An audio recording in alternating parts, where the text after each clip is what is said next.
Мен кече ушул министр болушум керек, министрликке барышым керек деген жигиттердин 3-4-төсүнө суроо берип көрдүм.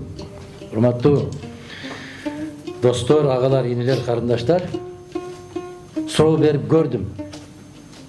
Могу жерде ким мен мыкты мамлекеттик түзүлүштү мыкты билем деген ким бар?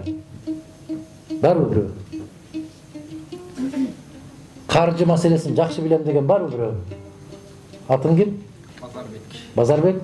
Кесибиң ким? Мамлекеттик муниципалдык башкаруу. Ай азамат, жакшы экен. Муну Базарбекпи? Базарбек, айтчы.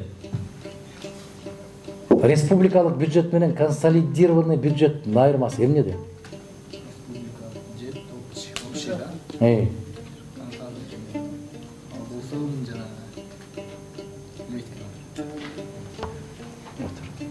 Дагы ким жооп берет ушуга?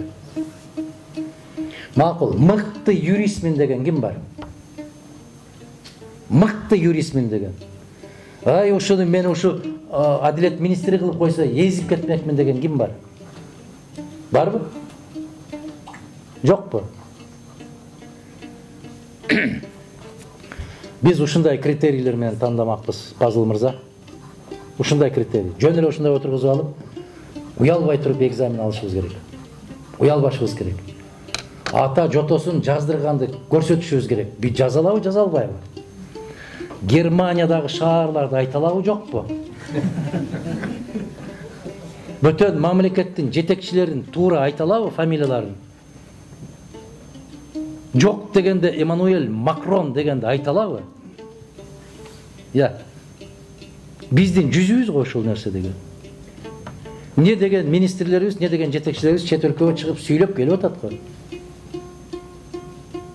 Алардын пайдасы бир гана Рахман Разыковтарга тийип атат. Сатира жазганга жакшы болот да, башка бир тыйын пайда жок. Буларга даяр материал да. Маскара, мына уят болду. Реалдуу болуш керек. Ар бир оозуңдан чыккан сөз реалдуу болуш керек. Анан саат 11-де бирде айтып туруп, окуй мен окуй эле экем, көрсө башкача экен деп 3-те башканы айтпаш керек. Оку айланайын биринчи, ай сүйлөрдөн башта оку. Оку. Илгери айтчу эле го, жигиттин сөзү өлгөнчө өзүнүн өлгөнү артык деп. Азыр тескери. Мына айтат, Нурбекке бирде мен айтам, бул киши айтып койгон болсо, мен билбей калыптырмын дейм дагы, чыгып алып туруп, бул кишиники туура экен дейт. Мен окуй калыптырмын, мунуку туура.